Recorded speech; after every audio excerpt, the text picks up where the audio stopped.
It's probably not the best thing to get Michelle Donellan to explain international politics on this morning on BBC One with Victoria Derbyshire. This was this was an embarrassment. Michelle Donellan quite happily recited the slogans that she'd been given, that it's Hamas's fault that people are dying and not Israel's fault. Israel has a right to defend itself. And Victoria Derbyshire pursued as much as she could. But again, she's not a very aggressive interviewer or a very incisive or specific interviewer. It's all vague questions and not very incisive, as I say.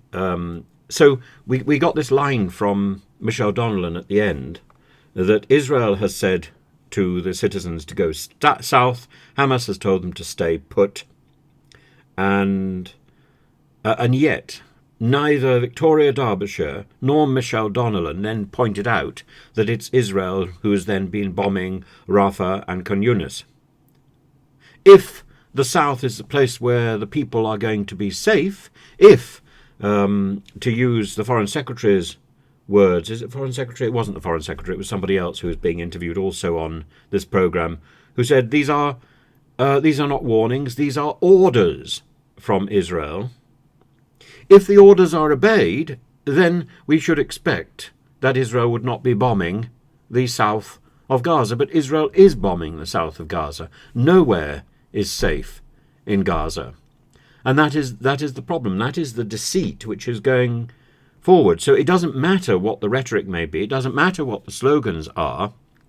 The slogans don't quite justify the level of abuse, the level of destruction.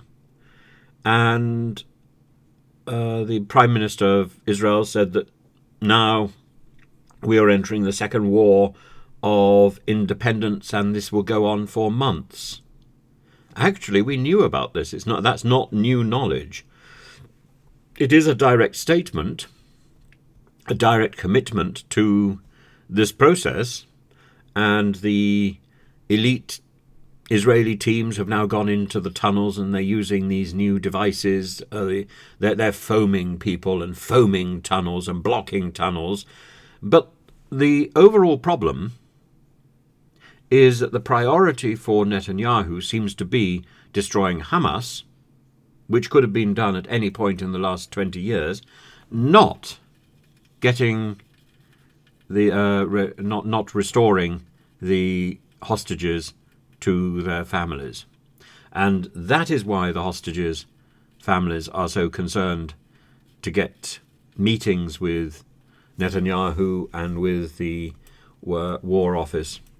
And I suspect that is why they are so frustrated, because they're not getting clarity and they're not getting certainty that their families are being placed first. What is being placed first is the error correction, the correction by Netanyahu of his failure to provide security to Israel in the first place.